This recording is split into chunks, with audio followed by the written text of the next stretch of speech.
Naghahanap ka ba ng place para makapag-relax o kumain ng masarap na may ganito kagandang view at makalasap ng sariwang hangin? Dito lang yan sa Casa Peregrine Resort and Restaurant located in San Mateo, Rizal. Makakapasok ka na dito for only 50 pesos at free parking nga pala sa harapan nila. At perfect nga itong kinain namin dito ng kapatid ko after a long ride from Laguna. At marami din silang iba't ibang klase ng drinks and desserts dito. Kung bitin ka sa day tour, pwedeng-pwede ka ring mag-overnight dito dahil marami silang rooms na ino-offer dito. Itong room na ito ay included na ang wifi, toilet and bath with hot and cold shower, fully air-conditioned at may TV with Netflix. At dahil marami nga kami guys, dito kami nagstay sa villa nila with exclusive swimming pool at kasya dito up to 20 packs. Pwede ka ring mag-pitch ng tent dito at mag-tent rental. At eto nga, meron din sila ditong playground and may archery and trampoline din dito na magugustuhan ng ating kids. Patapos nga naming mag-tour, ito na nga,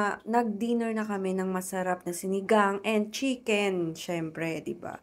At ito naman ang itsura niya tuwing gabi dito. Ang ganda, di ba? Sa umaga naman guys, ang isa sa pinaka-inaabangan dito ay ang pag-form ng Sea of Clouds. Kung gusto nyo namang abangan ng sunrise, perfect spot nga dito sa kanilang tree house. At ito na nga pala ang in-order naming breakfast na ni-request namin na dito i-serve sa aming villa para makita namin ang view habang kumakain kami dito. Ang ganda, 'di ba? O ano pang hinihintay mo? Tara, travel na!